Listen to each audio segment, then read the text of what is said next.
tonight for 83 million account holders at JP Morgan Chase. Cyber attackers hacked the bank, possibly putting customers at risk. CBS 2's Tony Aiello reports. This data breach a black eye for America's biggest bank, which many assumed was more secure than recently hacked retailers. There was the Target breach. That's more of like, oh, it's a retailer, like stuff can happen. You don't really know who's handling their back end, but Chase is like pretty much the biggest bank, so it's pretty shocking. Computer hackers foiled Chase security measures to steal 83 million customer names, addresses, phone numbers, and email addresses.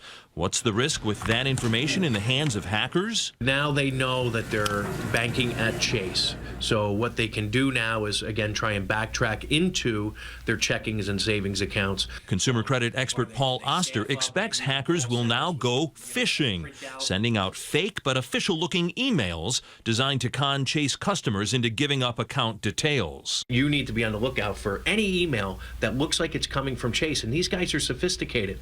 So you need to verify it. Don't click on the message. Don't respond to the email. Assume that it's phishing. The bank claims hackers did not steal any account numbers, passwords, social security numbers, or dates of birth. What should I do? When Oster called to check on his Chase accounts, a customer service rep downplayed any new risk from phishing. Still, customers worry about the massive breach. The concern is that they can steal our identity. They should have done a better job, no matter what.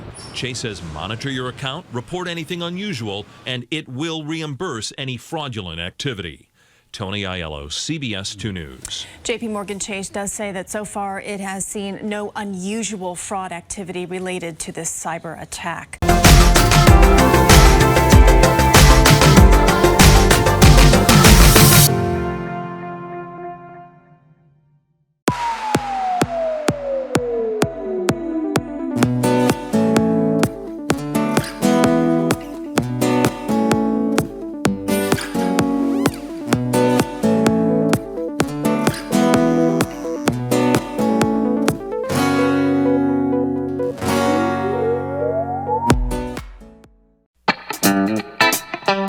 Thank you.